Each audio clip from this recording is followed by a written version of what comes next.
En la segunda parte de esta presentación les hablaré sobre métodos de conservación basados en el uso de bacterias. Métodos de conservación bacteriana, fundamentalmente métodos de protección y consolidación.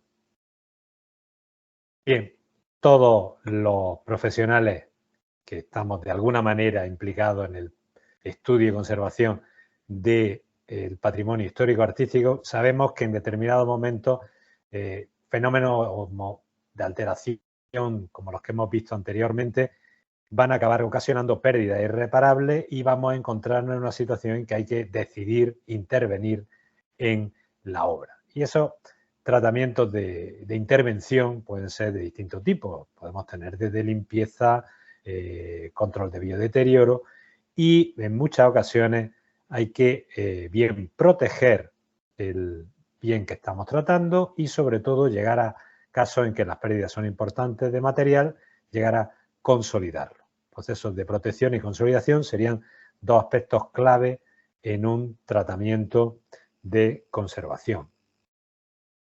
El problema que nos encontramos es que los tratamientos convencionales usados sobre todo para protección y consolidación, en gran número de casos están o han estado mostrando una baja efectividad.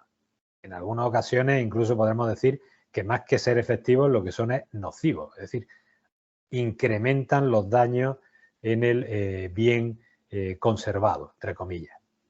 Por ejemplo, aquí tenemos un caso paradigmático presentado por el grupo del profesor Baglioni en el área maya y tenemos el caso de pinturas murales en Mayapán que antes del tratamiento, en 1999, tenían este aspecto. Vemos que había pérdidas de materia de la capa pictórica en algunas zonas, pero bueno, toda esta zona estaba bastante visible y en buen estado.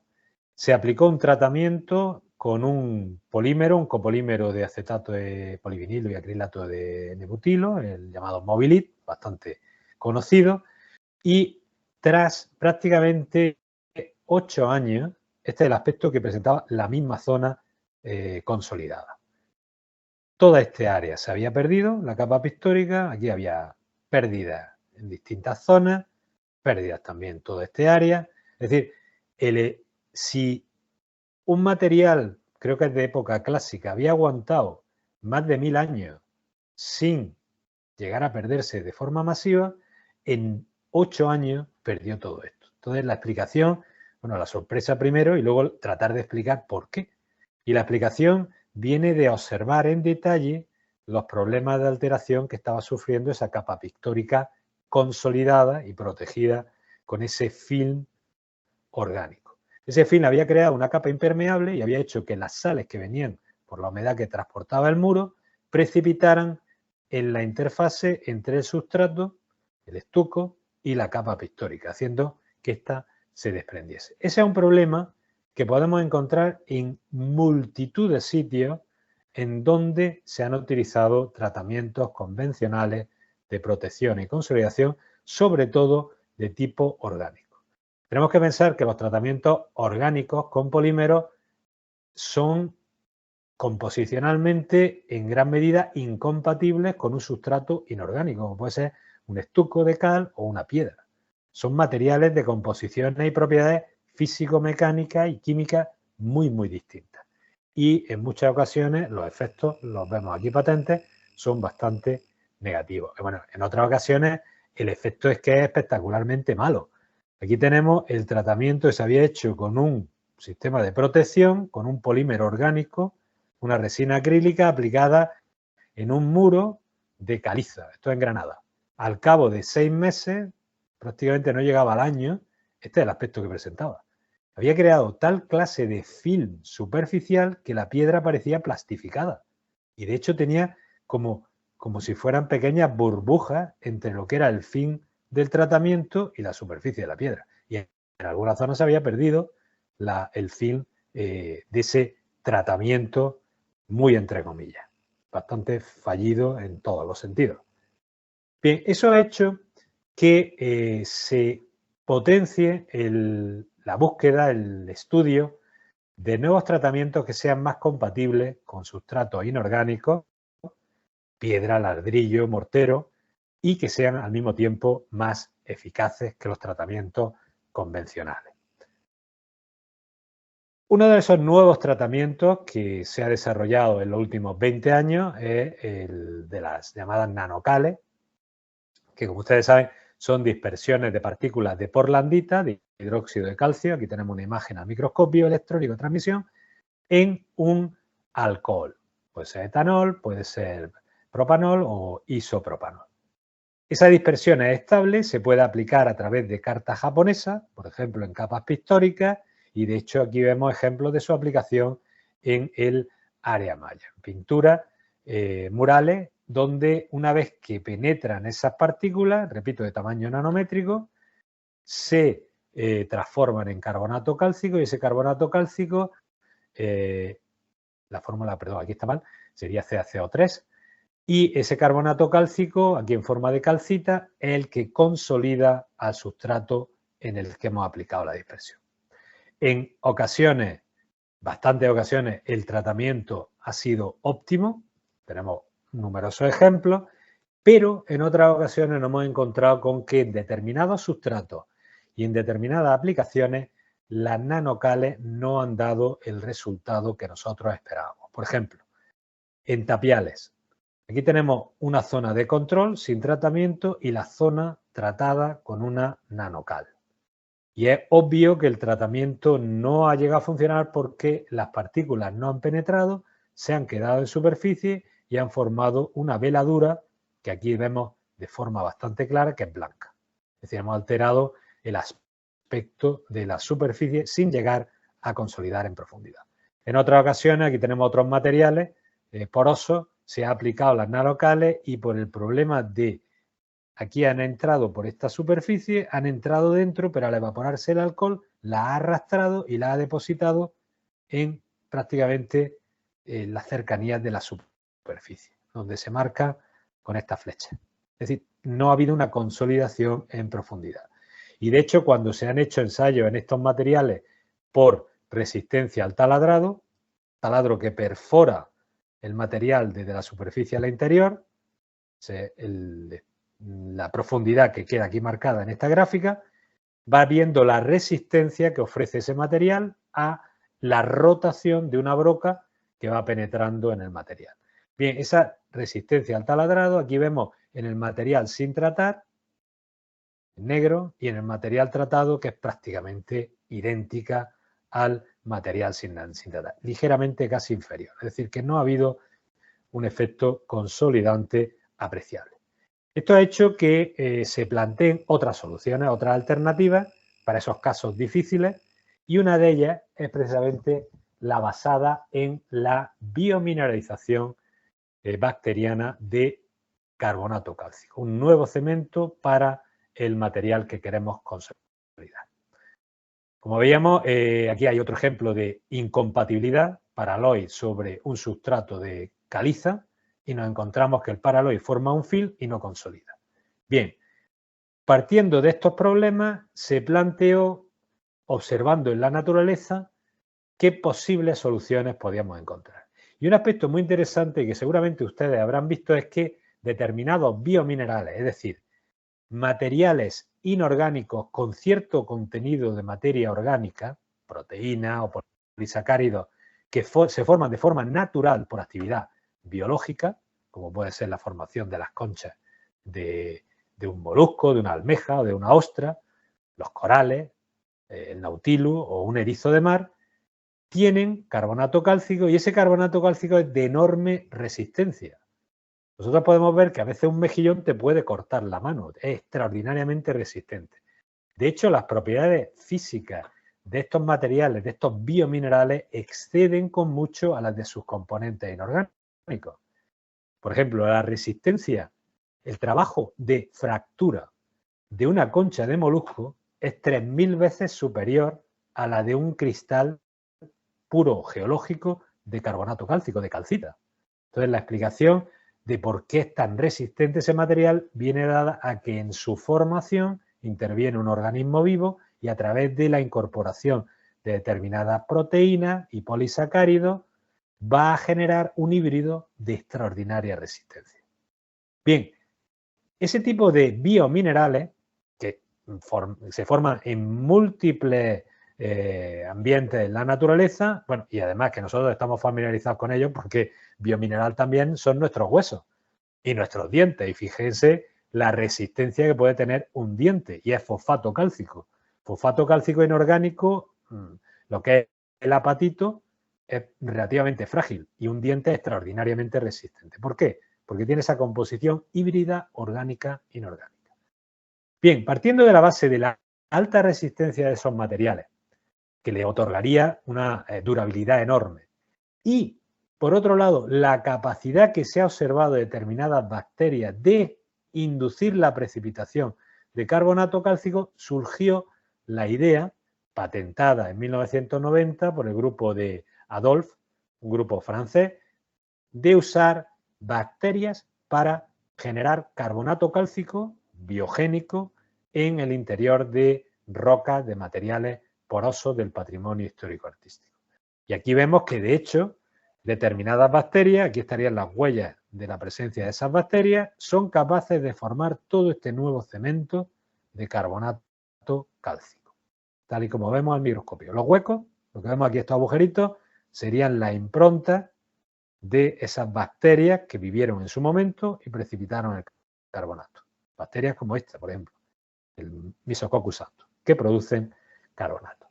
Bien, la idea está inspirada en la naturaleza porque en multitud de ambientes vemos que determinadas bacterias son capaces de formar rocas calcáreas extraordinariamente resistentes. Por ejemplo, la roca de travertino romano, que está en el Instituto Getty, en el Getty Center en Los Ángeles, es un material de carbonato cálcico cuya precipitación fue inducida por bacterias y es de extraordinaria resistencia mecánica.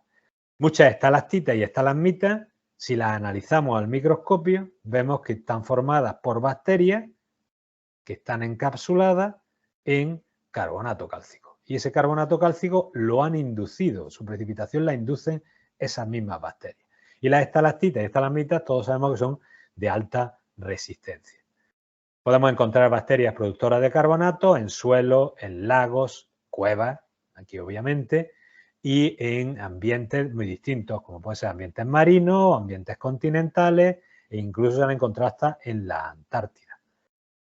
Bien, esas bacterias tienen la capacidad, cuando obtienen un determinado nutriente, de degradarlo modificando las condiciones físico-químicas en su entorno, por ejemplo, variando el pH o la concentración de carbono disuelto, o lo que es lo mismo, de bicarbonato y carbonato en el medio, y en presencia de cationes alcalino-térreos, como puede ser el calcio, van a inducir en su alrededor la precipitación de carbonato cálcico. Estos cristales que tenemos aquí representados. Si siguen actuando, por ejemplo, degradando urea y produciendo CO2 que se disuelve alrededor de la bacteria y generando también como subproducto amoníaco, van a poder generar un nuevo cemento de carbonato cálcico y cuando estén totalmente rodeadas del mismo van a dejar de existir, mueren. Y es lo que vemos aquí, al microscopio. Aquí había una bacteria que estaba en su momento viva, ha generado todo este carbonato cálcico, extraordinariamente resistente porque además de carbonato cálcico incorpora restos celulares de la bacteria y productos secundarios de su actividad, como pueden ser sustancias exopoliméricas, fundamentalmente polisacáridos y proteínas, y que le dan una alta resistencia. Bien, esta sería una ruta en la que pueden usar muchas bacterias para producir ese cemento carbonatado. Y además lo hacen in situ, es decir, si la bacteria se encuentra en el seno de una roca porosa que está degradada, va a generar ese nuevo cemento que va a consolidar la piedra. Y aquí tenemos ejemplos. Esto en el caso de una calcarenita, todo el nuevo cemento carbonatado, todos estos cristales que vemos de calcita, están asociados a la presencia de bacterias. Incluso aquí vemos los huecos donde vivía una bacteria. Este nuevo cemento consolida el material. Podemos tener calcita u otro de los polimorfos del carbonato cálcico, aquí baterita. Este es nuevo cemento, todo inducido por la precipitación, por la actividad bacteriana. Bien, la actividad bacteriana que hemos puesto aquí de ejemplo, que consiste en la generación de amoníaco, lo vemos aquí, el amoníaco en presencia de agua va a formar iones de amonio y desprende OH, es decir, sube el pH del medio. Al subir el pH del medio, ¿qué conseguimos? Que el CO2, que también puede generar la bacteria o puede ser capturado del aire, en presencia de agua se disuelva como ácido carbónico que se disocia en bicarbonato, suelta un protón, y a pH alcalino, pH alto, el pH que da el amoníaco o los iones de amonio en solución, va a transformarse en carbonato, en iones carbonato. Esos iones carbonatos, si en el medio alrededor de la bacteria hay calcio, reaccionan, se combinan y precipitan como calcita o baterita, carbonato cálcico, bacteriano. Ese principio se ha aplicado y el método inicial que patentaron el grupo francés, el grupo de Adolphe y Orial, consistía en aplicar una bacteria externa que se sabía que inducía la precipitación de carbonato, un bacilo cereo el primero que usaron, y ese bacilo se le aplicaba a la piedra a consolidar junto con un medio nutritivo que hiciera que esa bacteria proliferara, se multiplicara, hiciera su actividad metabólica y una vez que había producido esa actividad metabólica, indujera la precipitación, la biomineralización de carbonato cálcico. Ese carbonato cálcico va creciendo y, digamos, recalcificando el sustrato que había perdido sus características originales, que estaba degradado, estaba arenizado. Es decir, podía rellenarse, consolidar el material. Bien, este método que se comercializó con el nombre de método Calcite no tuvo gran aceptación entre la comunidad de restauradores y conservadores, sobre todo porque era muy complejo de preparar, incluso de aplicar, el coste era bastante elevado y se observó que tenía penetración limitada, la consolidación también era ligeramente limitada y sobre todo tenía un problema, y es que el tipo de bacteria externa a la piedra que se añadía era una bacteria patógena, es decir, causaba problemas al propio restaurador o a los que estuvieran en contacto, porque ocasionaba problemas intestinales, genera diarrea. Bien, eso se solventó poniendo otro tipo de bacterias, pero el método finalmente no llegó, se ha empleado, sobre todo en Francia, pero no ha llegado a tener gran aceptación. Entonces, en la Universidad de Granada, nuestro grupo se planteó la idea de decir, oye, ¿y si evitamos el aplicar bacterias externas? Que tampoco sabemos exactamente qué influencia van a tener en la microbiota natural de la piedra. Lo mismo tenemos un problema de activación de algún tipo de fenómeno de deterioro, no sabemos exactamente. Entonces, para evitar eso y hacer más simple el método, a nosotros se nos ocurrió no aplicar bacterias externas, es decir, quitábamos este primer paso y lo que se hizo fue activar con un medio nutritivo las bacterias que estaban ya presentes dentro de la piedra a consolidar. Entonces, al activar a esas bacterias que eran capaces, de entre todas las que había en ese sustrato, de producir carbonato, las llamadas bacterias carbonatogénicas, lo que se hacía al final era cementar o biomineralizar ese sustrato, pero lo más importante, sin aportar ninguna bacteria externa. Básicamente, el método patentado por la Universidad de Granada consiste en la aplicación de un medio de cultivo específico y además estéril, sin bacterias, que activa la microbiota bacteriana que produce carbonatos de calcio. Y de esa forma consolida al material tratado. Bien, pero eso implica primero saber que en el sustrato que vamos a consolidar hay bacterias y que hay bacterias que son carbonatogénicas. Y por otro lado, que no se van a activar con el tratamiento bacterias que provocan, por ejemplo, biodeterioro, porque producen ácidos, por ejemplo. bacterias nitrificantes o sulfo oxidantes, etc. Para ello se hicieron estudios en los que se muestreó el material que se quería consolidar, por ejemplo aquí en el monasterio de San Jerónimo, y se hizo un muestreo microbiológico que consistía en extraer de forma estéril trocitos de piedra y una vez que estaba en laboratorio se cultivaban en distintos medios, en cápsulas de Petri, y se identificaban las colonias que se desarrollaban en presencia del medio nutritivo que queríamos aplicar in situ, en la piedra. Ese medio es el llamado M3P. Esto nos permitía extraer el ADN de la muestra tomada del edificio y secuenciar mediante reacción de tipo PCR, amplificar el ARN e identificar cada tipo de bacteria que había en ese sustrato. Y lo interesante es que después de ese tipo de análisis, fundamentalmente análisis genómico, por PCR, bueno, aquí tienen las siglas, Polymerase Chain Reaction. Con ese método se pudo identificar qué bacteria había en distintas rocas ornamentales en distintas partes del mundo.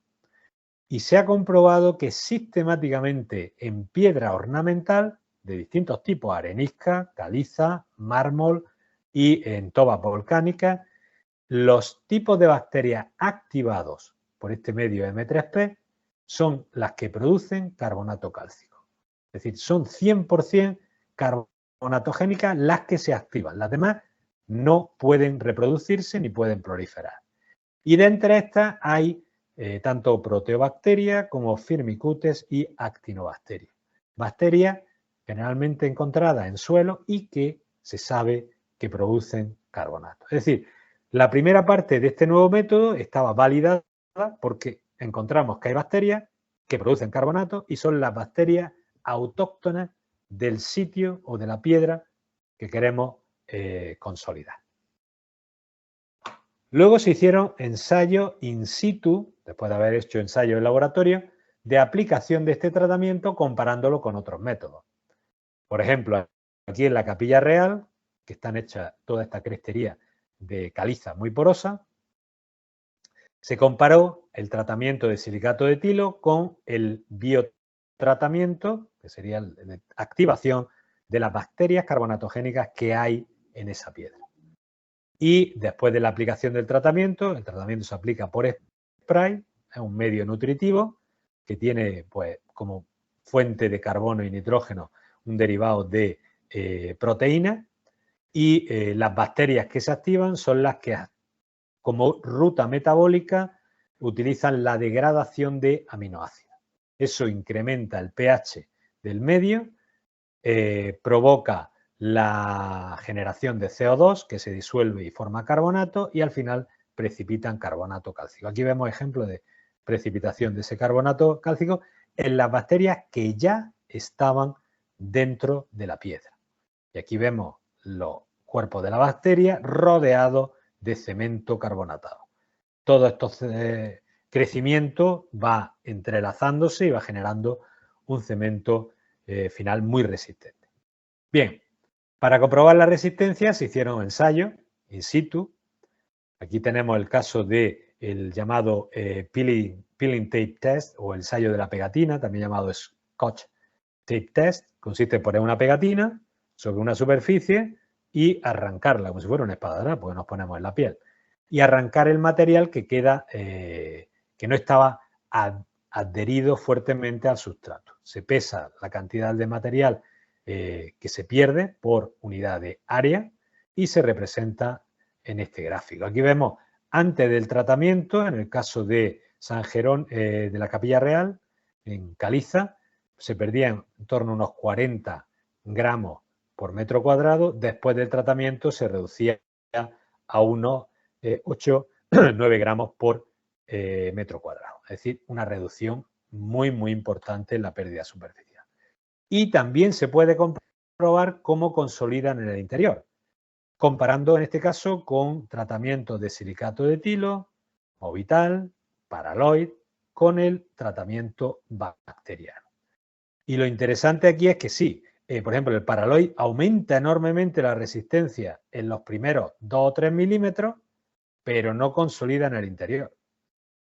El silicato de etilo, prácticamente lo mismo, consolida los 2 primeros milímetros, pero en el interior prácticamente no hace nada. Y Movivital aquí ha sido un tratamiento que consolida mínimamente, si lo comparamos con un control, que queda aquí más abajo. Bien, en el caso del tratamiento bacteriano, aumenta la resistencia notablemente con respecto a los otros tratamientos en todo el perfil en el que se ha hecho el ensayo de resistencia al taladrado. No crea una costra dura, sino que cementa por igual en todo ese perfil, aquí hasta 1,5 centímetros, que era el límite de control de este equipo de resistencia al taladrado.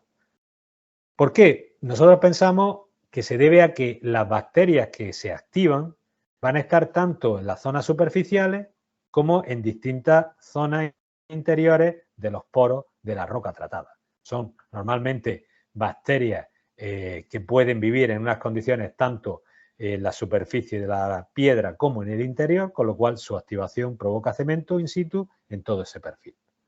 Y aquí teníamos unos resultados bastante prometedores de este segundo método, el método, repito, propuesto por la Universidad de Granada, que se ha ensayado en otros materiales. Aquí, por ejemplo, en las columnas del Patio de los Leones, en la Alhambra, que tenían tratamientos previos de silicato de etilo, y aquí vemos los restos del gel de sílice totalmente fracturado por procesos de disolución del sustrato y precipitación de yeso. Estos son cristales de yeso que crecen por debajo del gel de sílice, que obviamente ya no tiene ningún efecto ni consolidante ni protector. Aquí lo vemos más en detalle. Ese gel de sílice formaba una especie de film muy fracturado, fracturas típicas de secado de un silicato de etilo, y fracturado también por la contribución del yeso, que lo identificamos por microanálisis de EDX. Bien, bueno, aquí vemos el microanálisis de gel de sílice que confirma este pico es solo de silicio y obviamente nos indica que es el resto del silicato de etilo. Bien, en este tipo de material, en ese mármol de Macael, que es el que constituye las columnas del Patio de los Leones, se aplicó el sistema de activación de las propias bacterias que había en el mármol y este es el efecto. Vemos toda una nueva generación de un cemento de cristales de carbonato cálcico, de calcita, que va uniendo las zonas desprendidas y que es importante, deja poros que permiten la permeabilidad del sustrato. Es decir, no forma un film homogéneo, sino que forma una zona cementada permeable al vapor de agua.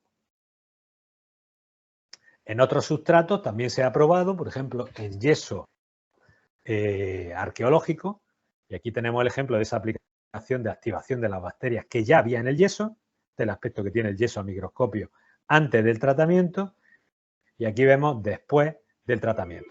La activación de las bacterias ha provocado la formación de ese yeso, perdón, de ese carbonato cálcico bacteriano que consolida el material. Y aquí lo vemos el efecto. La resistencia al taladrado del yeso sin consolidar aumenta más del doble cuando está consolidado por esas bacterias activadas. Bien, en ocasiones nos hemos encontrado que el grado de alteración de los materiales que queríamos consolidar con este segundo método del que he hablado hace un momento, de activación de las bacterias que provocan la formación de ese nuevo cemento carbonatado, el grado de alteración era tan alto, por ejemplo, debido a fenómenos de alteración por sales, que el método de la Universidad de Granada no llegaba a funcionar lo bien que nos hubiera gustado que funcionara. Entonces se nos planteó la posibilidad de potenciar los efectos de ese método. Y la forma de potenciarlo era extraer las bacterias carbonatogénicas que ya estaban en la roca que íbamos a tratar, cultivarlas en el laboratorio hasta que proliferaran, es decir, que estuvieran ya bien desarrolladas y listas para producir carbonato, y volverlas a reinocular en el sustrato que queríamos consolidar. Y esto se hizo en el monasterio de San Jerónimo, donde había problemas de disolución masiva de la caliza, aquí vemos cristales de calcita muy corroídos, y precipitación de sales. Aquí vemos nitro en ese material y hexahidrita. Y aquí se aplicó en estos 3 sitios los distintos métodos existentes de consolidación bacteriana. Método 1, el de introducir una bacteria externa, una sola bacteria, un tipo de bacteria inoculada, básicamente el método de la patente francesa. En este otro bloque, muy degradado, de caliza, se aplicó el método tal cual de la Universidad de Granada, o sea, el medio de cultivo M3P sin bacterias, activando solo las que ya estaban allí presentes. Y finalmente, en este otro bloque, con el mismo tipo de alteración que los 2 anteriores, se aplicó el nuevo método que he comentado, que consistió en extraer las bacterias que estaban allí, cultivarlas en laboratorio y aplicarlas con el medio de cultivo. Se hizo un primer paso que fue identificar y aislar las bacterias indígenas, las que estaban allí en la piedra de caliza de San Jerónimo. Se hizo todo el protocolo de identificación filogenética mediante PCR y análisis genómico. Se identificaron las bacterias y se vio que el 100% de las bacterias que se extraían y se cultivaban en el laboratorio en ese medio M3P formaban carbonato. Y no activaban, el medio M3P no activaba ninguna bacteria que produjese ácidos. Con lo cual demostrábamos que las bacterias extraídas y cultivadas en laboratorio exclusivamente eran las carbonatogénicas. Y luego esas bacterias, junto con el medio de cultivo M3P, se aplicaron in situ. Pero antes de eso, se aplicaron primero en laboratorio para comprobar qué pasaba. Y se vio que eran capaces de producir carbonato. Aquí vemos las bacterias extraídas de la piedra de San Jerónimo, cultivadas en laboratorio y al cabo de unos días formaban estos carbonatos y aquí vemos ya al cabo de una semana toda la proliferación de carbonato cálcico generado por esas bacterias. Al microscopio electrónico vemos aquí un cuerpo celular de una bacteria, aquí otro y aquí otro, y cómo empieza a precipitar carbonato cálcico alrededor de esos bacilos. Y aquí vemos detalles del nuevo carbonato cálcico que han generado. Todo esto es inducido por la bacteria. Básicamente es calcita bacteriana, que incorpora materia orgánica también producida por la bacteria. Y esa bacteria inoculada sobre cristales de calcita, además de generar un cemento, protegían el sustrato del ataque frente al ataque químico.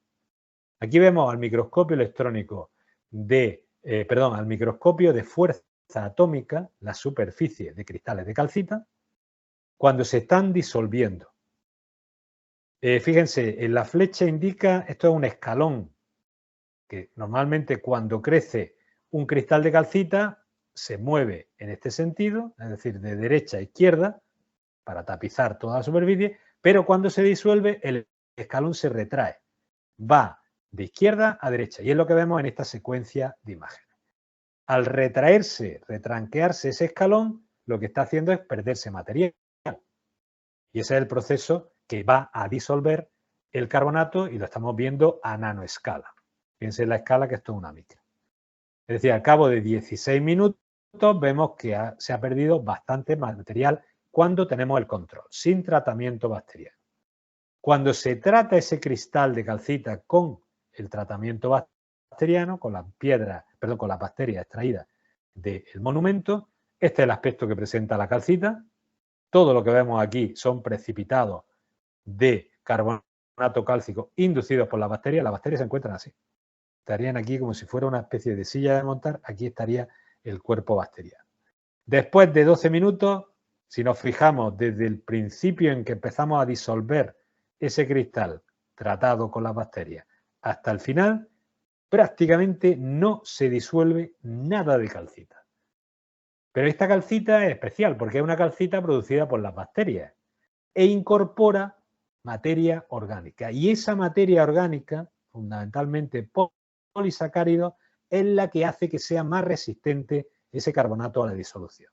Es decir, el carbonato formado por las bacterias y que vamos a usar como consolidante es más resistente químicamente y además mecánicamente que el carbonato original de la piedra que estábamos tratando. Eso tiene importancia porque puede actuar como sistema de protección.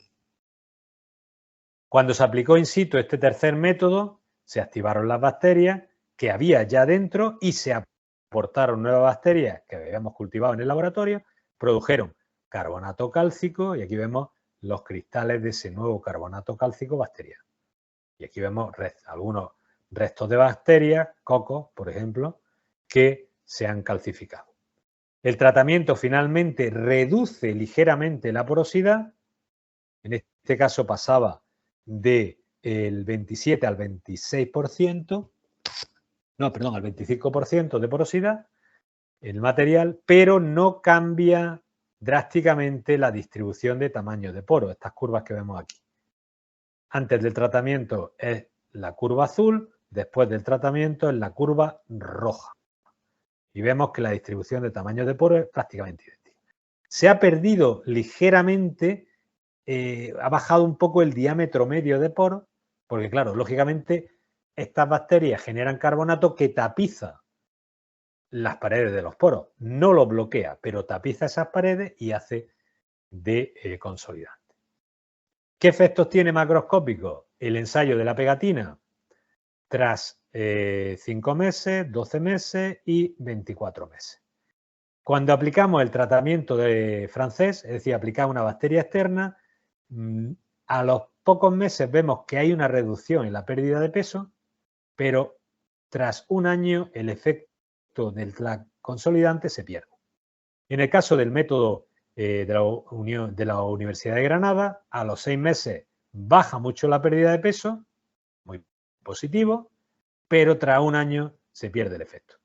Recordemos que estamos hablando de una piedra caliza muy degradada y con problemas de sales. Es decir, los problemas de sales siguen haciendo efecto y van destrozando el efecto consolidante de este segundo tratamiento de activación.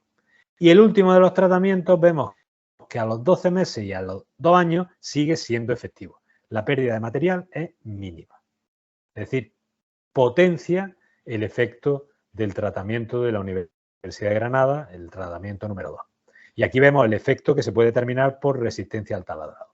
Máxima resistencia al taladrado en un perfil de hasta unos 6 milímetros en el caso del tratamiento número 3.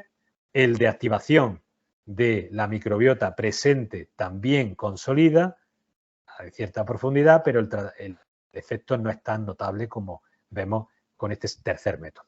Y si lo comparamos todo con el método calcite, el método de inoculación de una bacteria externa, en este caso no es un bacilo, es un Mesococcus santus, sí, aumenta ligeramente en los primeros milímetros, pero no tanto como cualquiera de los otros dos métodos. Es decir, podemos ver que para casos especiales podemos utilizar el método tercero, pero es más complejo porque tenemos que extraer las bacterias, llevarlas al laboratorio y volverlas luego a aplicar. El método más simple de todos, con diferencia, es el método 2. Este método es llegar con el medio nutritivo, estéril, el M3P, y con un sistema de pulverización, aplicarlo. Y este da buenos resultados, salvo que tengamos situaciones extremas de degradación, por ejemplo, por cristalización de sal. Y ahora vamos a ver un ejemplo reciente del uso del tratamiento de activación de las bacterias que están presentes en la roca.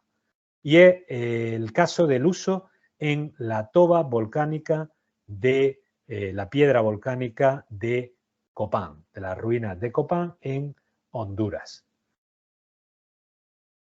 En esta ruina aparecen estructuras grandiosas, como puede ser toda la escalinata jeroglífica, en la cual nos encontramos pues, el escrito más largo conocido del mundo maya.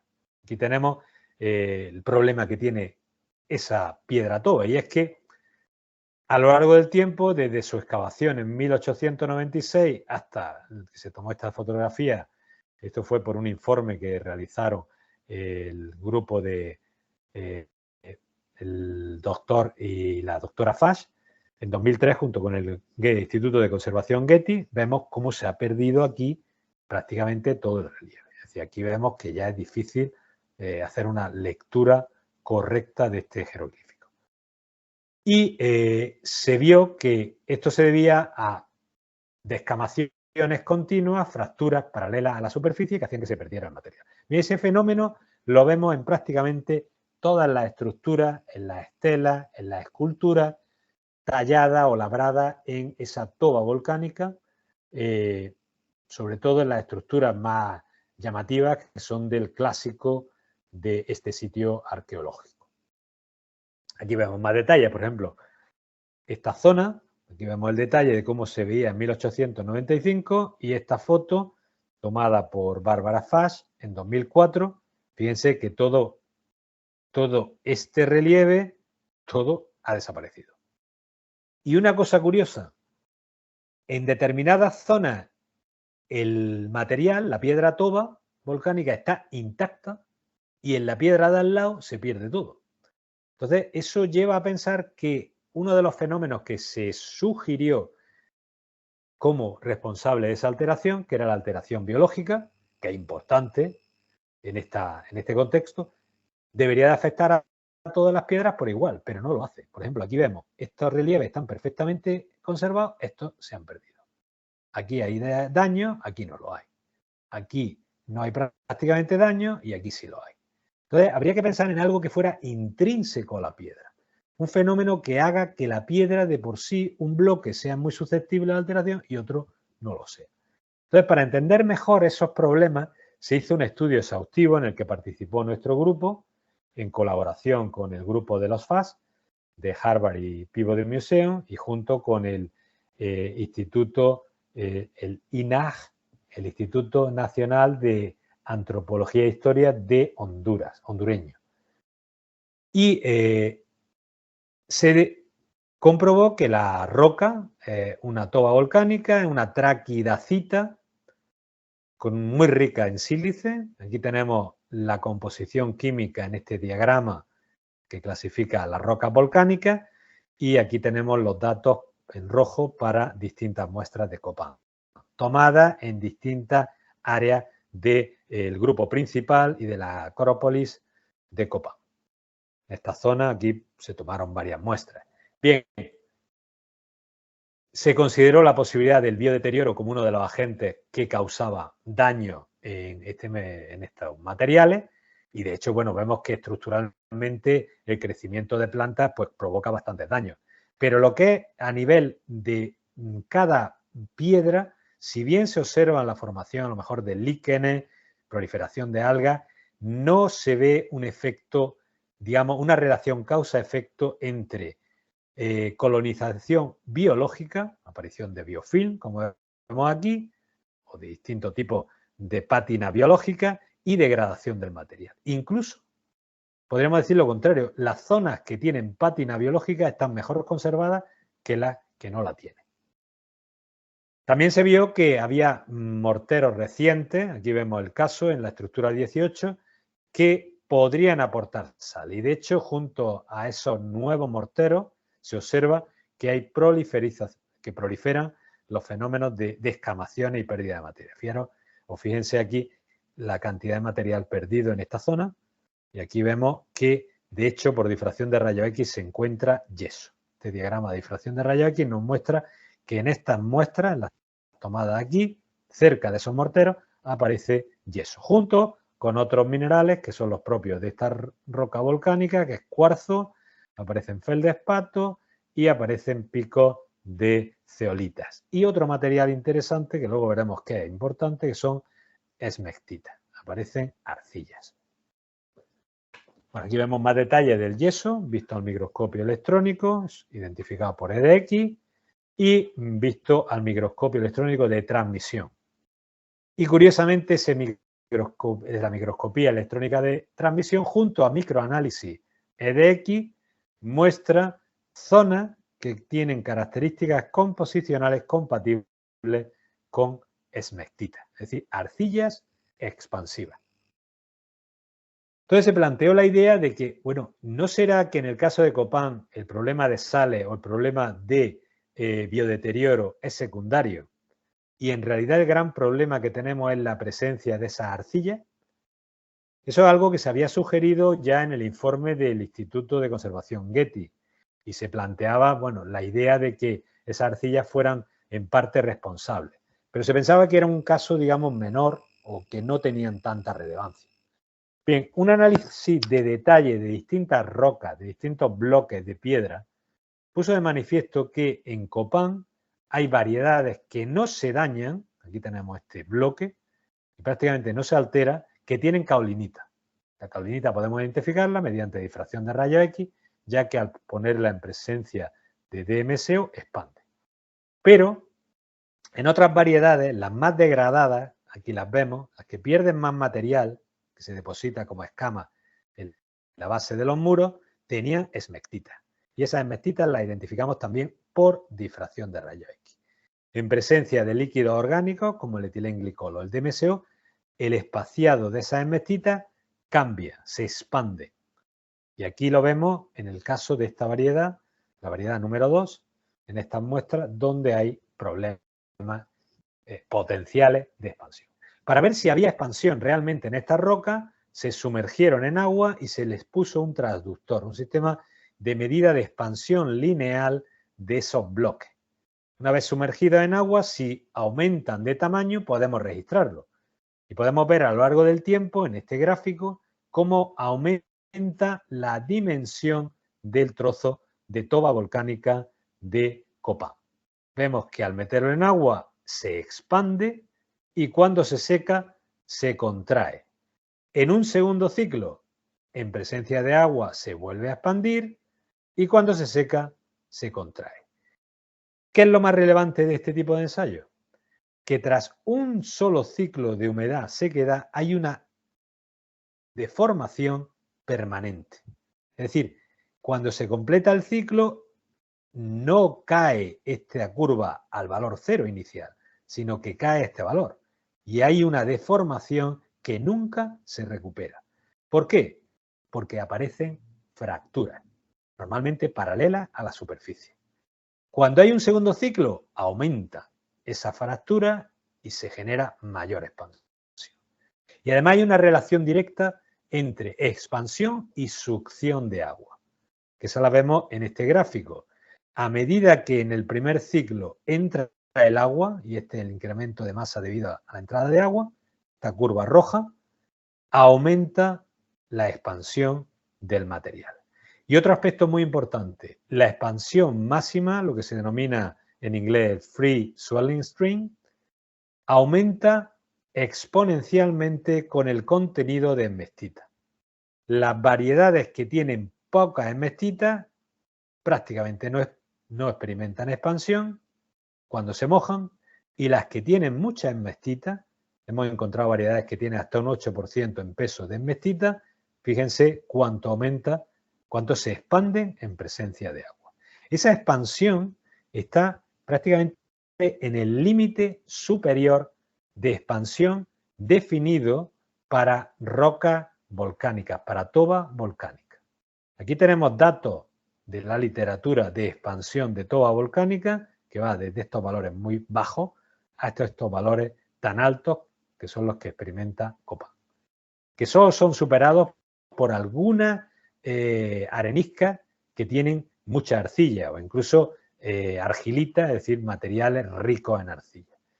Esa expansión va a generar los daños, o pensamos que va a generar los daños que se observan en Copán. ¿Cómo sabemos que esa expansión genera daños? Ya lo veíamos en la caliza de Tebas egipcia o aquí vemos en una arenisca en la que se provocan desplacados. ¿Por qué? Porque en las zonas expuestas de estos materiales que tienen arcilla, cuando se mojan, se produce una expansión del material, pero solo la parte mojada, es decir, la más superficial. El interior del muro queda seco y no está sometido a esa expansión. ¿Eso qué genera? Eso genera una compresión en la zona que está expandida y puede generar fracturas en la interfase entre la zona expandida y la que no se ha expandido. Cuando se seca el material, ocurre exactamente el fenómeno opuesto. Si sigue lloviendo, el agua penetra aquí y va a humedecer todo el bloque. Cuando se seca al salir el sol, queda contraída la parte más externa y la parte más interna queda expandida y se vuelven a generar esfuerzos tensionales en la interfase entre la parte seca y la húmeda. Y eso al final genera fracturas paralelas a la superficie y la caída del material. A escala microscópica, el fenómeno es el que ya hemos visto anteriormente. Vuelvo a repetir el vídeo que mostraba anteriormente. Expansión cuando se humedece la arcilla, contracción cuando se seca. Y aquí lo vemos en detalle. Expansión de esa esmestita cuando está mojada y contracción al secarse. Y eso provoca daño a escala intracristalina por entrada de agua entre placas de las momorionitas, de esas esmestitas. Si entra una capa, pues se separan las dos capas llamadas tetraédricas de la momorionita y cuando entran dos moléculas se separan más. Además, si hay sales en los poros de esa roca, si hay una solución salina, vamos a tener un segundo tipo de expansión, no solo ya intracristalina, esta que tenemos en este gráfico, sino también osmótica, para tratar de equilibrar la concentración de iones entre dos partículas que están próximas, dos partículas de arcilla, va a entrar agua del exterior para diluir los iones que están en esta zona en que hay dos placas muy próximas.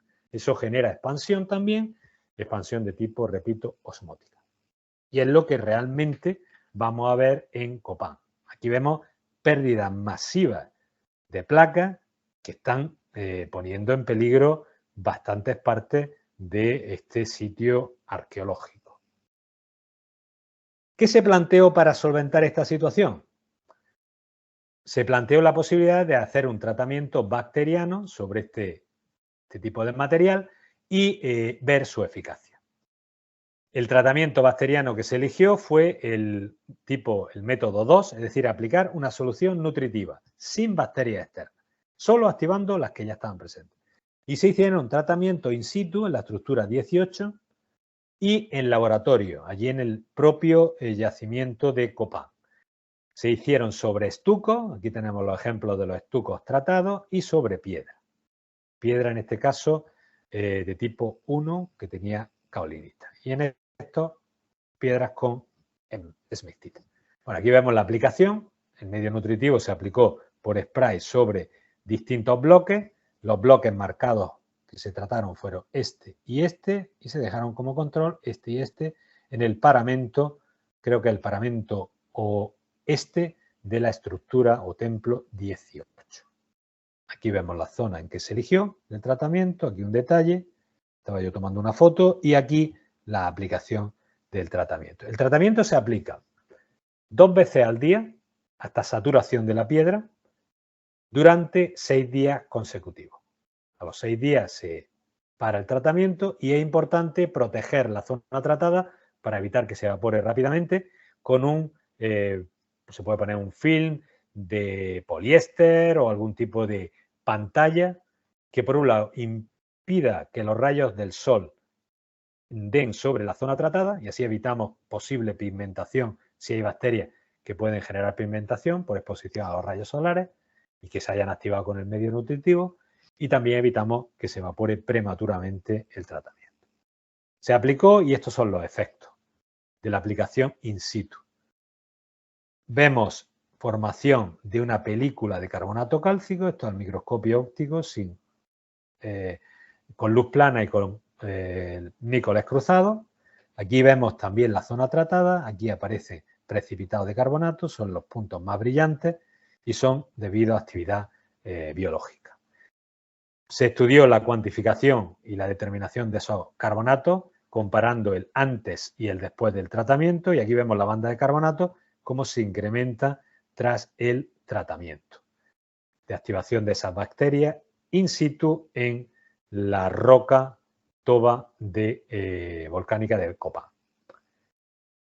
Por difracción de rayos X se pudo comprobar también la aparición de picos correspondientes a la calcita en el diagrama azul, que sería el material tratado, picos que no existían en el material sin tratar, en este caso la piedra no tenía ningún carbonato. En otros casos sí hay algo de carbonato de forma natural en la toba. Entonces eso hay que descontarlo a la hora de evaluar cuánto carbonato ha producido el tratamiento. Y ya cuantitativamente se puede determinar mediante termogravimetría, TG, y de calorimetría diferencial de barrido. Esta sería la curva de termogravimetría antes del tratamiento y la piedra después del tratamiento, para dos casos. Antes del tratamiento y después del tratamiento, y cuantificamos cuánto carbonato hay. Es importante porque si ya hay algo de carbonato antes del tratamiento, hay que descontarlo.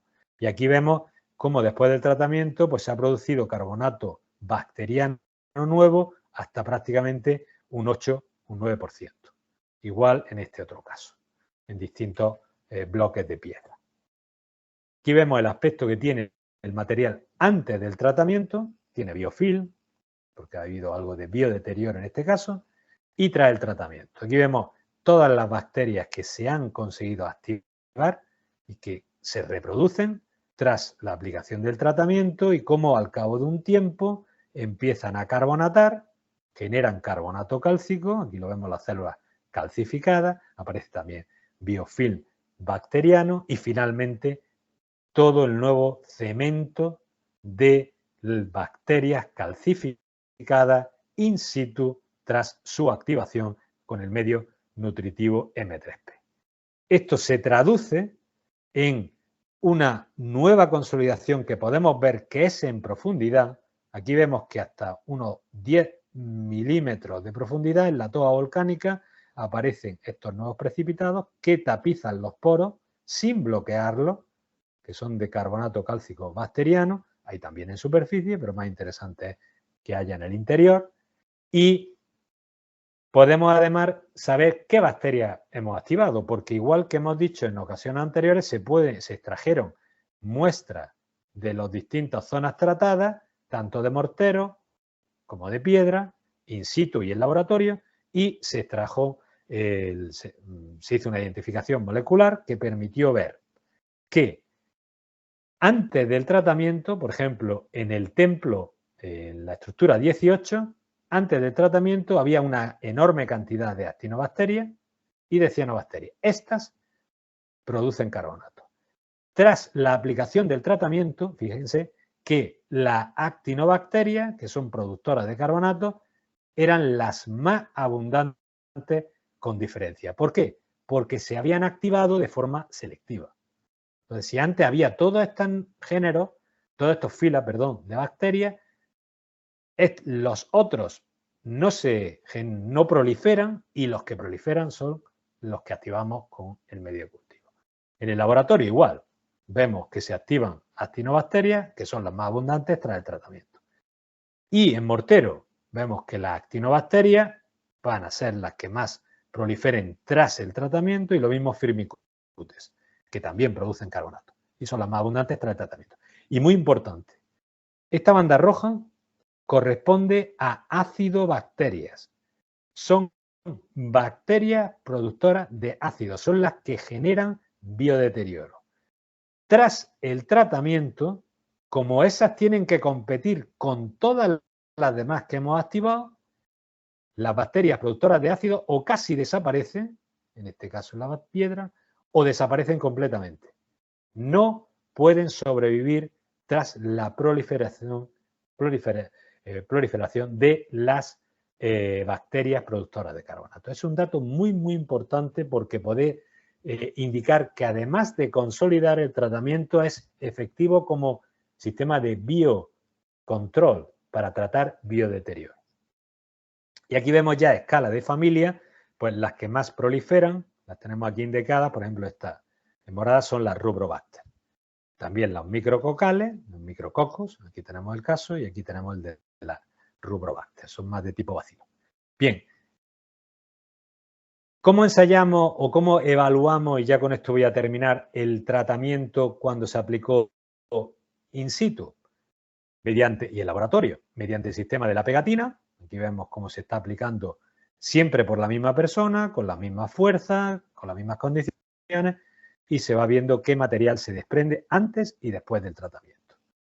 Y aquí tenemos los resultados. Para el caso de la piedra, Antes del tratamiento, pues esto es todo lo que se perdía. Después del tratamiento se reduce a una tercera parte. En los estucos, tratados en este caso no ya in situ, sino en laboratorio, allí en Copán, antes del tratamiento y después del tratamiento. Se reduce notablemente la pérdida superficial y mediante resistencia al taladrado hemos visto que antes del tratamiento curva azul, ese sería el perfil, y tras el tratamiento aumenta la resistencia del material tratado hasta una profundidad de 1 centímetro. Y los poros de la piedra, vistos por un análisis de porosimetría de inyección de mercurio, prácticamente no se taponan. Es decir, la porosidad total sigue siendo prácticamente el 28% que tenía originalmente la piedra. Es decir, se taponan, más que se taponan, se tapizan los poros y eso consolida. Y luego un dato muy, muy interesante que ahora mismo estamos investigando más en detalle. Antes del tratamiento, el ángulo de contacto de la piedra toba es el que se ve aquí. Prácticamente es 0 grados, entre 0 y unos 20 o 16 grados de media, es decir, un material hidrofílico que absorbe el agua con muchísima facilidad. Tras el tratamiento, el material se hace hidrofóbico.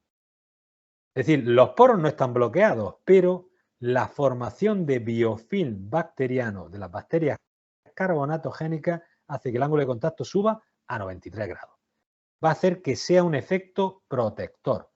Va a hacer el mismo efecto que haría un tratamiento de protección que aplicáramos sobre la piedra. Entonces podemos observar dos efectos. Por un lado, consolidación y por otro lado, protección. Pero más interesante todavía, antes del tratamiento esta es la expansión que experimenta la piedra de Copán. Después del tratamiento bacteriano, esta es la expansión de ese mismo tipo de piedra. Se reduce enormemente la expansión. Y lo que es más interesante es que en un ciclo de humedad-sequedad, cuando se contrae otra vez la piedra tratada, llega al punto de partida, al cero. Es decir, no hay deformación permanente, lo cual quiere decir que el tratamiento inhibe la expansión de la arcilla. Y nosotros pensamos que esto se debe a que el tratamiento, al generar las bacterias exopolímeros, estos se incorporan en la arcilla y hacen que se deslamine la arcilla expansiva, en la momorionita, y eso se puede ver por difracción de rayos X. Vemos cómo el pico, la intensidad del pico más importante de la esmestita, de la momorionita, se reduce tras el tratamiento, la línea roja. Y si hacemos un análisis de scattering de rayos X, dispersión de rayos X a bajo ángulo, vemos que aparecen picos correspondientes a espaciados muy altos que implican incorporación de materia orgánica entre las capas de la arcilla. Y eso impide que la arcilla se expanda. Es decir, es un método de anti-expansión de la arcilla. Con lo cual, pues básicamente conseguimos protección, inhibimos la expansión, que es el gran problema, es lo que causa la degradación de la piedra de Copán y al mismo tiempo la consolidamos. Entonces yo creo que eso es un aspecto interesante que por supuesto son datos preliminares los que les presento, pero que hay que explorar en detalle. Y con esto termino y muchas gracias por su atención.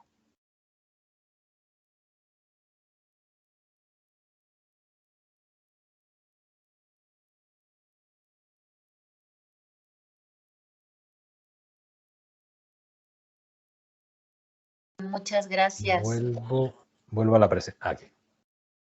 Muy bien. Pues muchas gracias. Gracias por la presentación. Muchas gracias. Gracias a todos ustedes por la atención. Muy bien. Bueno, pues vamos entonces a dar paso a las preguntas. Si alguien tiene alguna pregunta, por favor, háganos favor de... Sandra, por favor, adelante.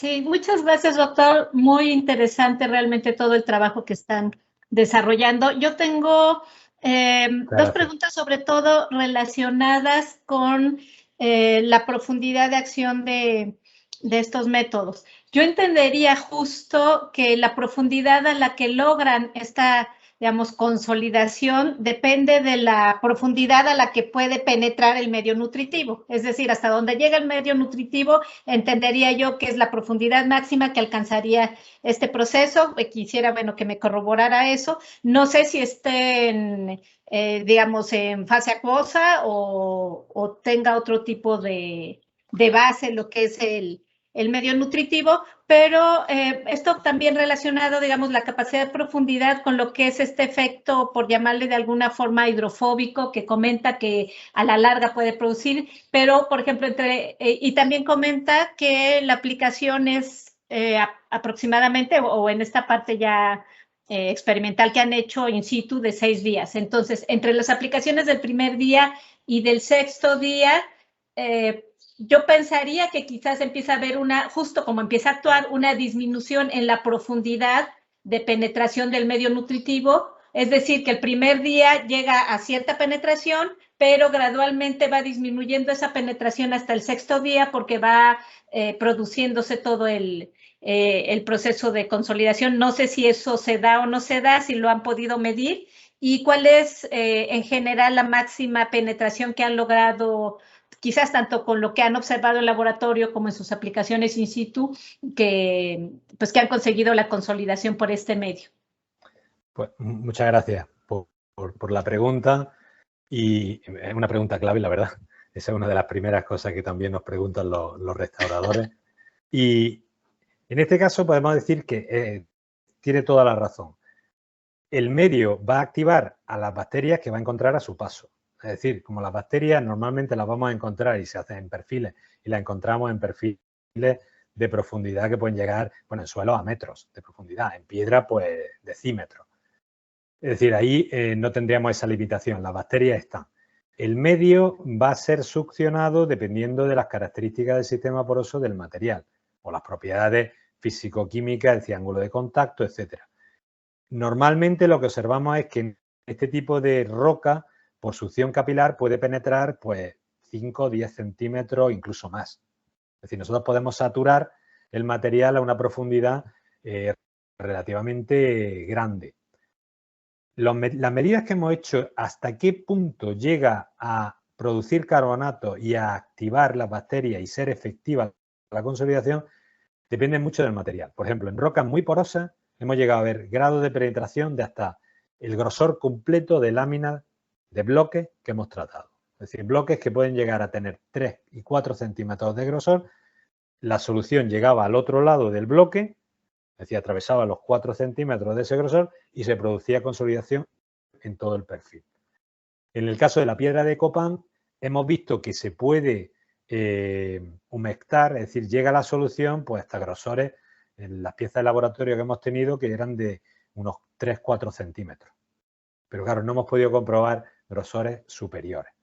Hemos visto que sí consolida especialmente en los primeros milímetros, es decir, hasta unos 8-9 milímetros de espesor se nota enormemente la consolidación. Aumenta la resistencia, por ejemplo, al taladrado. Creemos que hay consolidación más en el interior, pero el grado de consolidación parece ser que es más limitado. En este caso hay que decir que, por ejemplo, con silicato de etilo, ya conseguir consolidación a unos 5 o 6 milímetros es complicado en muchas rocas. Es decir, mi experiencia me indica que normalmente los tratamientos clásicos se quedan en un par de milímetros. Es decir, hay que hacer todavía muchos ensayos, pero ese es un aspecto crítico. Pero vamos, que en principio la limitación no estaría tanto por donde llega el tratamiento. Si lo aplicamos durante 6 días, lo que sí observamos es que el primero se satura muy fácilmente, succiona la piedra rápidamente. Claro, a medida que aplicamos más veces, por un lado, parte de la solución ha quedado ya dentro de la piedra. Es decir, es más difícil que esté sin saturar en el interior. Y por otro lado, como ya empiezan las bacterias a producir actividad, ya en los últimos días notamos que la solución le cuesta más penetrar, no tanto porque se hayan taponado poros, sino porque ya el efecto de hidrofobicidad inducido por el biofilm bacteriano ya empieza a ser efectivo. Por eso no penetra tanto cuando ya han pasado unos cuantos días. Espero que responda a su pregunta.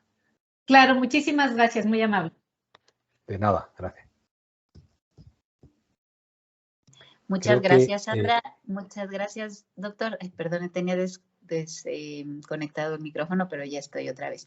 Bueno, pues hay otra pregunta de Luisa Straulino. Si quieres presentar tu pregunta, Luisa. Después de Luisa, nada más dame un segundo, Luisa. Después de Luisa viene una pregunta de Aide Orea y de Romina Rodríguez que voy a hacerles llegar porque no pueden conectarse vía Teams. Entonces, adelante, Luisa. Por favor. Hola, perdón que no prenda la cámara, pero para variar no funciona. Tenía como un par de preguntas que se relacionan entre ellas, ¿no? Quería saber si según como la especie de bacteria o el género de bacteria se forman polimorfos diferentes de carbonato de calcio, ¿no? Si algunas hacen calcita, otras baterita, otras lublinita, y si estos polimorfos influyen en el grado de consolidación que se pueda obtener, porque, por ejemplo, estoy pensando en unos estucos, ¿no? que analicé en algún momento, que tenían una capa, un biofilm de cianobacterias, nunca pudimos saber qué especie de cianobacteria era, pero formaban cristales de lublinita, ¿no? Que son carbonatos de calcio que rellenaban los poros, pero que no generaban consolidación real, ¿no? Porque como son agujitas, o sea, no tenían, o sea, no generaban ningún problema de disgregación ni nada, pero, o sea, nada más rellenaban, ¿no? Pero sí, sin cementar realmente. Y la otra pregunta, que iría como después, sería que si para bacterias específicas se necesitan medios de cultivo específicos, que yo creo que sí, pero sí, eso. Bueno, la segunda, le respondo primero a la segunda. Cada tipo de bacteria va a necesitar un medio específico. Por ejemplo, las bacterias ureolíticas que degradan la urea, pues necesitan un medio con urea. Las que son, utilizan otra ruta, por ejemplo, a degradación de aminoácidos, necesitan pues un aporte de proteínas. Es decir, ahí es interesante jugar con el medio de cultivo porque podemos enfocar el medio a activar una determinada bacteria. Por ejemplo, si ponemos en un medio una fuente de carbono que sea un carbohidrato, glucosa, es fácil que activemos bacterias que producen ácido. Con lo cual, por ejemplo, en el medio que utilizamos nosotros para activar bacterias carbonatogénicas, no ponemos ninguna fuente de carbono que sea un carbohidrato. Entonces, eso te permite, digamos, jugar con lo que tú quieres obtener de las bacterias que activas. Y es muy importante. Por ejemplo, las ureolíticas que se han utilizado para remediación de fracturas en cemento, pues para activarlas le pones un medio de cultivo con urea. Eso es un aspecto muy importante. Y luego el otro aspecto, el de la lublinita. Eso es algo que como geólogo me atrae muchísimo. De hecho, nosotros hemos encontrado también lublinita en morteros, en estucos de Copán. Y tiene razón, al final se ve un entramado de agujas de carbonato cálcico, bueno, son calcitas, con esa morfología en aguja, y que son bastante frágiles, es decir, no dan una consolidación. Se ha observado en laboratorio que al aplicar determinados medios de cultivo para determinadas bacterias, se produce o bien calcita o bien baterita. Y de hecho nosotros hemos observado que dependiendo del sustrato en el que se aplica el tratamiento, va a tener proliferación de calcita o de baterita. Los dos polimorfos, bueno, dos de los tres polimorfos del carbonato cálcico. El otro sería aragonito.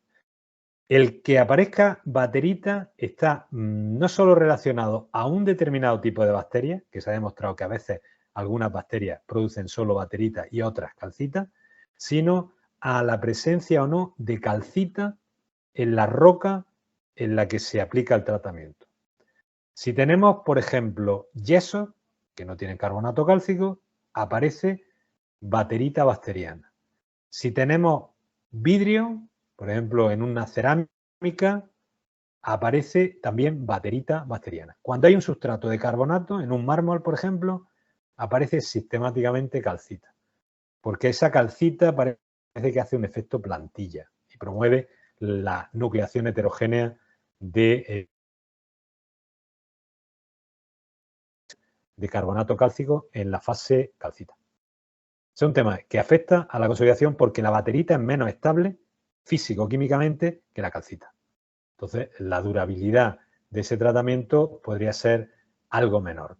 Pero hay que pensar también que al ser la baterita inestable, acaba transformándose en calcita con el tiempo. Sí, igual que la aragonita, ¿no? Que en algún momento termina transformándose en calcita. Claro, pero lo que pasa es que el aragonito es bastante más estable que la baterita. Y de hecho, el aragonito puede durar miles y miles de años, incluso millones de años. Sí, sí, sí. La baterita no. Ok. Y lo de la lublinita es un tema que su origen está claramente, dicen, relacionado, pero más bien con hongos, más que con bacterias. Bueno, puede influir también las bacterias. De hecho, en Altamira y en otros sitios han encontrado esta calcita fibrosa, la lublinita, asociada a bacterias. Sí, es que, bueno, después si quieren me pongo en contacto con usted para no estar aquí pues tomando tiempo de otras preguntas. Encantado, porque además es un tema que estábamos investigando. Sí, precisamente muy bien. Por los estucos de Copán, que parece ser que mientras más tiempo estén enterrados, más desarrollo de lublinita vas a encontrar. Ok. Pues muchas gracias. No, a usted. Muchas gracias. Gracias, Luisa, por tu pregunta. Y aquí tenemos otra de la restauradora Aide Orea, que está en Palenque, Chiapas, plena área maya. Y su pregunta es si el biomineral está conformado por materia orgánica e inorgánica o solo produce carbonato de calcio, porque le llama la atención su forma no cristalina en las imágenes de microscopio que usted mostró. Habló de la semejanza con el hueso y el diente, ¿no? En este caso, ¿cómo es que se produce tan rápido si no tiene no presenta o aparentemente no presenta una estructura cristalina? Si pudiera usted ahondar un poco en este tema. Muy buena pregunta.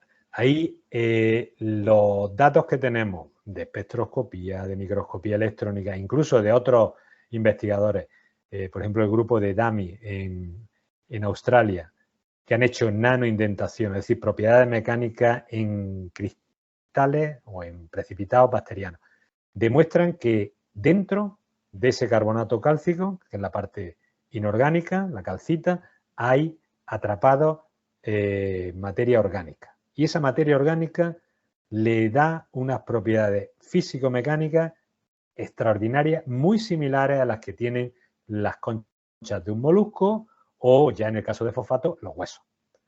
Y además se puede producir en pocos días. De hecho, se ve que en cuestión de 5 o 6 días tenemos la formación de esos precipitados que muchas veces no tienen el aspecto de un cristal, es decir, no se le ven las caras perfectamente delimitadas, como sería, por ejemplo, aquí, pues un romboedro de calcita, ¿no? Que tendría que tener caras planas limitando su superficie, porque la materia orgánica limita el crecimiento en determinadas zonas y hace que aparezcan morfologías más redondeadas. Pero eso es típico de interacción entre crecimiento de un cristal con materia orgánica. En este caso, la generada por la bacteria. Hace que se redondee. Aquí tenemos, por ejemplo, este sólido, ¿no? Pues hacen que las aristas y los bordes acaban redondeados. Entonces ya no vemos una figura como esta, ya no vemos un romboedro. Veríamos algo que parece amorfo, pero es cristalino. Pero porque incorpora materia orgánica, tiene esa geometría. Y repito que es más resistente físico-químicamente que la propia calcita. Ya, ay, qué interesante. La verdad es que es súper interesante. Y después, la siguiente parte de la pregunta de Aide Orea dice, si no produce en calizas sin arcillas costras más duras que puedan trabajar de manera diferencial con la temperatura y la humedad, porque, bueno, la variedad de las calizas en el área maya, pues usted lo sabe, es increíble, ¿no? Entonces, si esto de biomineral no tendría este problema de trabajo diferencial dependiendo el tipo de caliza y las condiciones atmosféricas en las que se ocupe. Eso es algo clave y por eso sistemáticamente cuando hablamos de este tipo de tratamientos, para cualquier tratamiento, yo creo en general, es aplicable la misma norma. Hay que hacer ensayos específicos porque En mi opinión, cada piedra, cada ambiente, cada monumento es un caso específico. Entonces, hay que ensayar en esas condiciones, con ese material, hacer ensayos pilotos a pequeña escala para ver el comportamiento. Entonces, por supuesto, la posibilidad de que tú formes una costra consolidada y que no llegue a unir esa costra consolidada con el sustrato fresco, que no está degradado, puede generar problemas luego de escamación, que hemos visto en muchos tratamientos convencionales. Entonces, para evitar eso, hay que fundamentalmente hacer ensayos de este tipo de tratamientos in situ en cada caso particular. Cuando ya tengamos cierta experiencia o la experiencia sea mayor, bueno, podremos extrapolar de otros sitios. Pero hasta que no llegue ese punto, creo que es importante hacer ensayos exhaustivos en cada punto en que se vaya a aplicar. Claro. Claro, controles locales, ¿no? Controles que permitan ir evaluando y valorando hasta dónde y en qué condiciones cambian, ¿no? Su comportamiento. Exacto. Bueno, pues muy bien, sí, suena muy lógico esto. Ahora, la siguiente pregunta es de Romina Rodríguez y ella pregunta, ¿cómo se lleva un control prolongado en el tiempo de la biomineralización bacteriana en la producción de calcita? Y si no se generan malformaciones luego del tratamiento por una continua producción o reactivación de estas bacterias, dado que pues no es que se suspende, o sea, una vez que se aplica y se produce la calcita, entiendo que lo que ella pregunta es que no es un proceso que ya ha terminado, sino que llegan otras nuevas, ¿no? O hay una especie de bacterias que siguen estando ahí, ¿no? No sí, necesariamente. Eso es algo que sí se me ha olvidado comentarlo, pero sí lo hemos estudiado. A largo plazo, ¿qué ocurre con la microbiota, ¿no? Es decir, podía quedarse activa y a lo mejor provocar algún daño que no esperábamos. En principio, cuando se genera el cemento, como el cemento engloba la bacteria que ha favorecido su formación, la bacteria muere. Es decir, queda atrapada en su propia, una especie de tumba. Pero las otras que han sido activadas pueden seguir creciendo. Siguen creciendo y desarrollándose a unos niveles. Normalmente se multiplica la población microbiana pues prácticamente por 10.000 o por 100.000 la que tenemos originalmente. Pero eso ocurre durante los días del tratamiento. Cuando se para ya de administrar nutrientes, la población tiende a volver a su número de equilibrio original. Entonces hemos observado que tras el tratamiento, cuando pasan, por ejemplo, 3 meses, hay un incremento de la población bacteriana.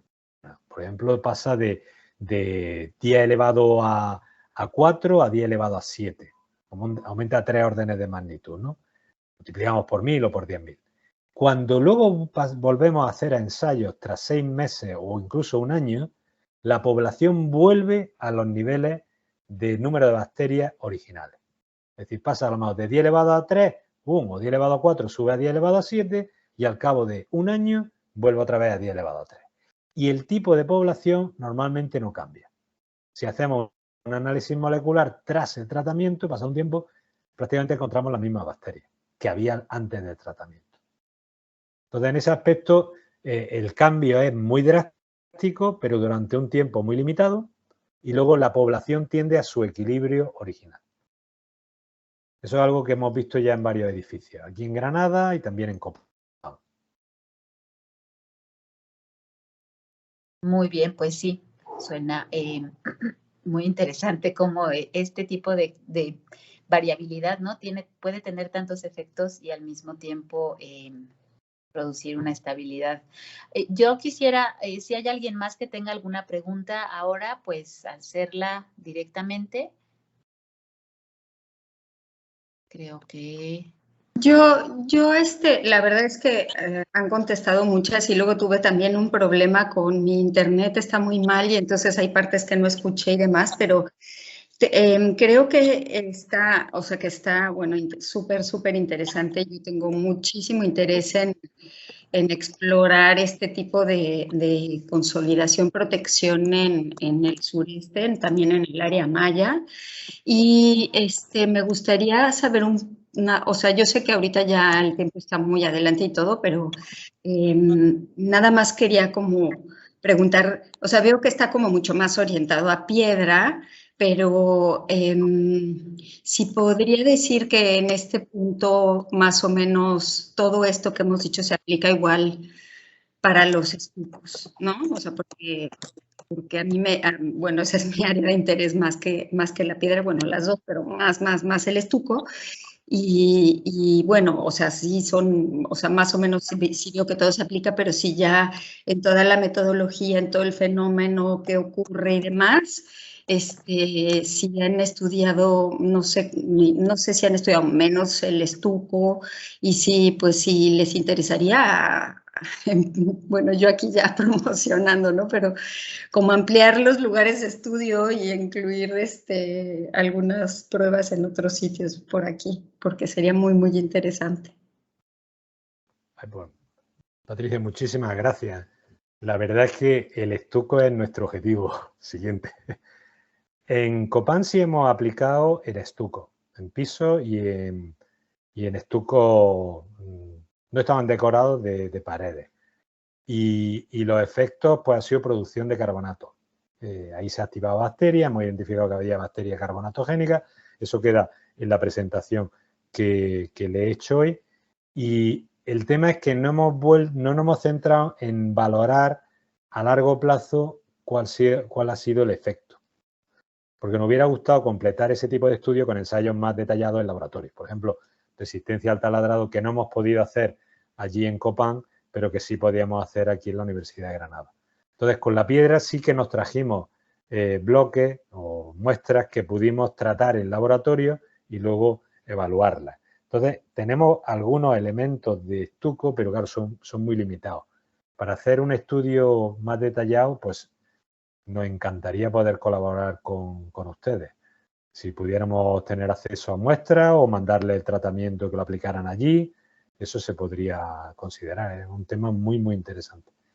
Pero que, de hecho, en principio debería de funcionar y los parámetros a controlar, los efectos esperados serían los mismos que en piedra. Con la ventaja de que el sustrato de estuco es calcita.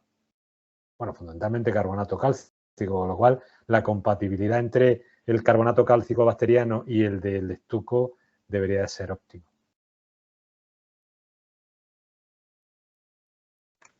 Muchas gracias. Pues ya me pondré en contacto. Gracias. Encantado, gracias. Bueno, pues sí, muchas gracias por sus preguntas y todas súper interesantes y además como precisar cosas que en la presentación quedaron un poco en semblanza, ¿no? Pero con las preguntas creo que han quedado mucho más claro tanto el procedimiento como las características de los resultados.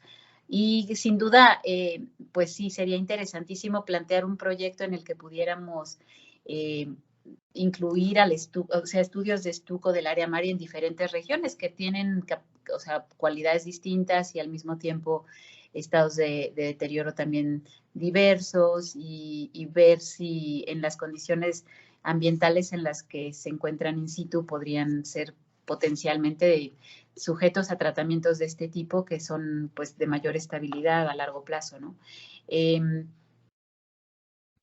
Yo quisiera solamente hacer una pregunta muy sencilla y a lo mejor muy simple, pero ¿qué, a largo plazo, qué beneficio tendría sobre estas superficies tratadas hacer reaplicaciones? ¿O no es necesario? Bueno, sé que todavía los controles son jóvenes o que hay que darle seguimiento, pero si pudiéramos predecir un poco el comportamiento a largo plazo en las condiciones ambientales en las que se encuentran estos monumentos, ¿qué importancia tendría el seguimiento o reaplicaciones, ¿no? de estos tratamientos de biomineralización?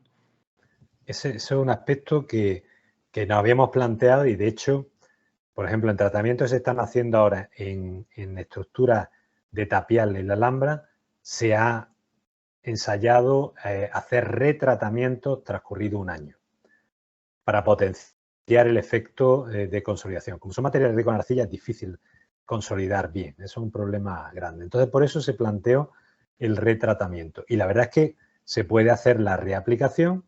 Es decir, el material, si tiene mucho biofilm, hace un efecto de bioprotección, pero no quiere decir que no absorba el tratamiento. Si se le aplica durante un tiempo continuado, sigue absorbiéndolo tras ese primer tratamiento. Es decir, tratamientos sucesivos son factibles y yo creo que habría que plantearse en este caso la idea de que de forma natural, bueno, vamos a perder características del consolidante o del propio material con el tiempo, entonces retratarlo sería una forma natural de volver a regenerar el cemento perdido. Yo creo que es una estrategia que habría que planteársela, es decir, una idea de restauración como mantenimiento y minimizando los costes, lógicamente, se podría plantear como algo periódico, cada 2, 5, 10 años, aplicar otra vez.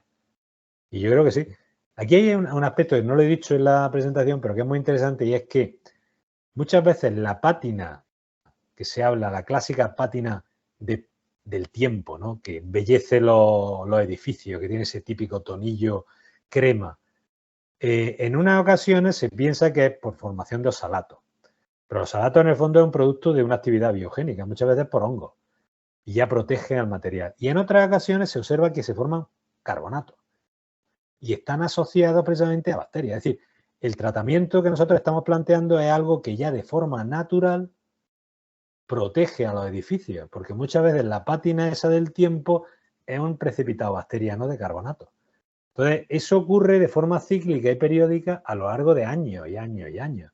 Y yo creo que el hacer que esa pátina se regenere, pues sería una forma de proteger los edificios. Y por tanto, yo creo que tratar con ese método de biomineralización periódicamente es algo que habría que estudiar en detalle, ¿sí? Ensayarlo in situ.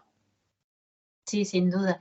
Y bueno, mi otra pregunta, que también es sencilla, creo yo, es una vez que se aplican estos tratamientos y que se han producido estos biofilms, ¿no?, de mineralización, ¿qué impedimento, o bueno, no impedimento, sino qué restricciones ocurren sobre, por ejemplo, tratamientos de limpieza continuos que en algunos sitios se espera que se apliquen, ¿no?, para mantenerlos pues legibles y en buenas condiciones y evitar esta concentración continua de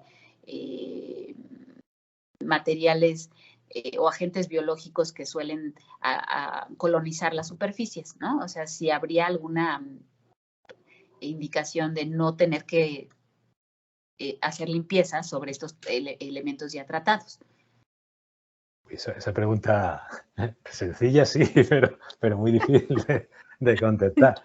Claro, es que ese es un caso muy particular, porque cuando tiene a lo mejor una proliferación de una colonización, por ejemplo, de algas. Pongamos que la piedra tiene ese aspecto verde o negro debido a algas, líquenes, etcétera. Claro, antes de intervenir con el tratamiento bacteriano, mi sugerencia sería una limpieza. E incluso en muchas ocasiones se ha hecho previo al tratamiento un tratamiento biocida.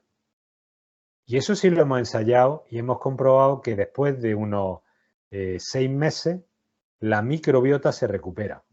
La microbiota que podría luego favorecer la precipitación de carbonato. Y se puede entonces aplicar el tratamiento, pues después de un tratamiento biocida en principio nos cargaríamos todo. Entonces no funcionaría el tratamiento. Ese es un aspecto, pero claro, la pregunta concreta de, por ejemplo, en el área maya, en tal sitio en Guatemala o en México, ¿qué pasaría cuando se hace el tratamiento? ¿Podríamos luego volver a tratarlo, esa zona, limpiándola? Yo creo que sí, pero habría que ensayarlo. Es que no podría responder con seguridad hasta que no lo viéramos aplicado in situ. Claro, sí, es algo que bueno, para los que tenemos que tomar decisiones respecto a cómo conservar y mantener y dar además continuidad a los tratamientos, pues es algo que con lo que siempre luchamos, ¿no? Entonces, por eso mi pregunta, pero evidentemente falta hacer toda la parte experimental, ¿no? Tanto en laboratorio como in situ, y sería súper interesante hacer un trabajo comparativo entre zonas, ¿no? Porque pues tenemos diferentes tipos de calcitas y diferentes tipos de deterioro en esas calcitas y diferentes ambientes que impactan de forma diferencial también en esos materiales, ¿no? Entonces sería muy interesante formar un grupo de trabajo y echar entonces al aire este proyecto en el que pudiéramos dar continuidad y al final a lo largo de, no sé, 5, 10, 15 años ver resultados que quizás sean mucho más óptimos que las intervenciones que ya llevamos de 15 o 25 años en sitios donde siguen persistiendo los problemas de consolidación, de falta de consolidación o deterioro en las superficies de estuco y piedra, ¿no? Entonces, bueno, pues esta plática me parece que ha sido maravillosa en el sentido de abrirnos los ojos a nuevos procedimientos y formas de investigar y de probar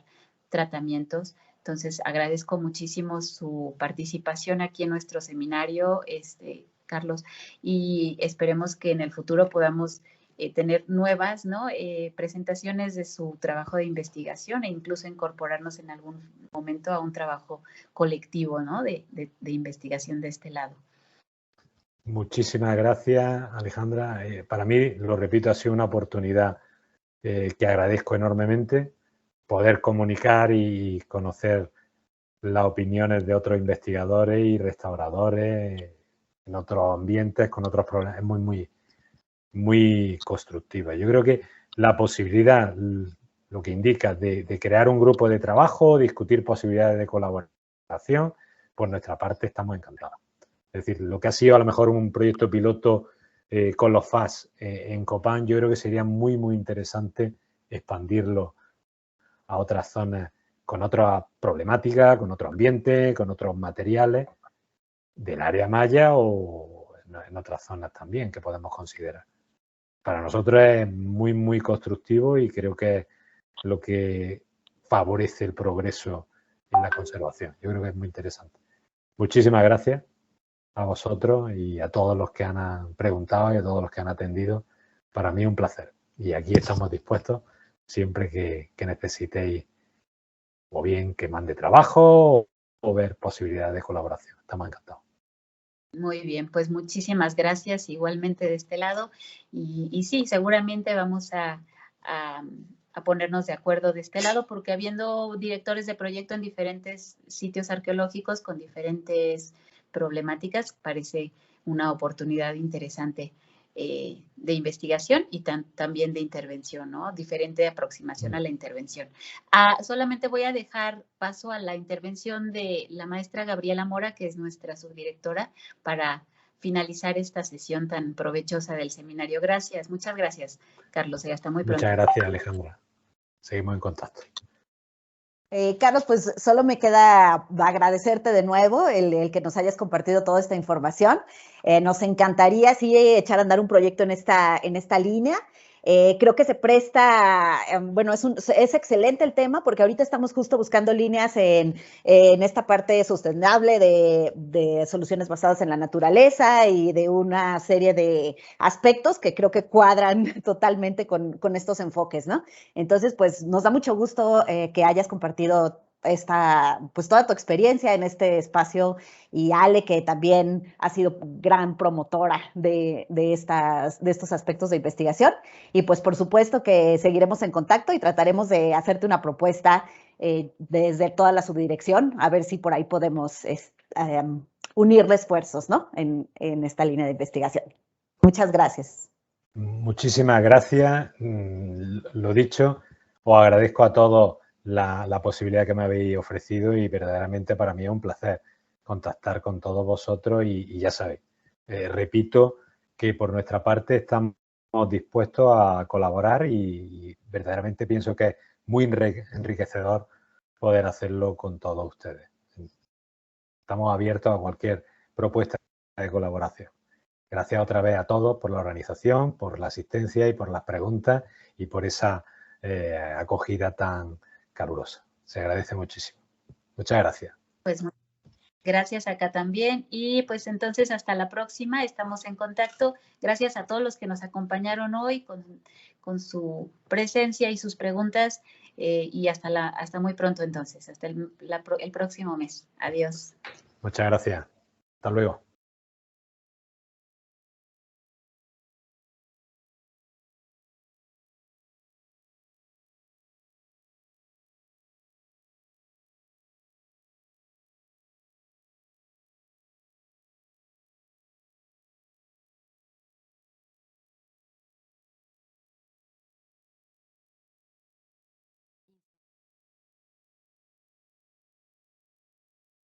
Gobierno de México.